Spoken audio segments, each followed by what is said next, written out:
உங்க ஆதரவு யாருக்கு இருக்கும்? திமுக, அதிமுக, தாவேக்கா, விஜய் இருக்காங்க, சீமான், நாம் தமிழர். நீங்க எல்லாரும் இங்க யார் நிக்கிறாங்கன்னு தெரியுது. இத்தனை வருஷமா என்ன சேனல் இது? நாங்க யூடியூப் சேனல். யூடியூப் இங்க லோக்கல் தான். இல்ல நாங்க திருவண்ணாமலை. அண்ணாமலை வந்து அண்ணாமலை போட்டலாம். அண்ணாமலை. ஆமா. பிஜேபி அவரு இல்ல பிஜேபி இல்ல எடுத்துட்டாங்க. தெரியல. உங்க ஆதரவு அண்ணாமலைக்கு. அவர் வந்து இப்போதைக்கு அவர் தான் கொஞ்சம் நல்லா இருக்கிற மாதிரி தெரியுது எங்களுக்கு.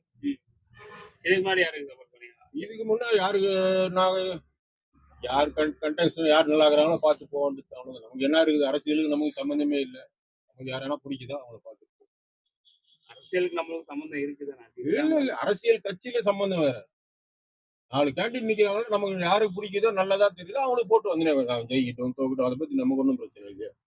யார் வந்தாலும் நமக்கு என்ன இருக்கு, நம்ம கஷ்டப்பட்டு சம்பாதிச்சாதான் நம்ம சாப்பிடும். எல்லாம் வந்தாலும் நம்மளுக்கு கொஞ்சம் சுலபமா இருக்கும் வாழ்க்கை. இல்லைன்னா யார் வந்தாலும் இல்ல, அதெல்லாம் நடக்கிற வேலை இல்லை சார். அவங்க நல்லா இருப்பாங்க. இல்ல இந்த மாதிரி விலைவாசி எல்லாம் ஏறதுலாம் விலைவாசி ஏறது இல்லைன்னா ஒரு ஆளுக்கு 1000 ரூபாய் சம்பளம் வருதா, விலைவாசி ஏறாது என்ன பண்ணும்? 1000 ரூபான்றது 1000 ரூபாய்க்கு நான் இங்க உட்காந்து விற்கிறேன்னு தெரியல. ஆனா 1000 ரூபாய் சம்பளம் கூலி ஆளுக்கு நீங்க கவர்மெண்ட் ஸ்டாஃபுக்கெல்லாம் எவ்வளவு சம்பளம் இல்லை, லட்சக்கணக்கில் போச்சு. அப்புறம் எப்படி சார் விலைவாசி ஏறலாம்?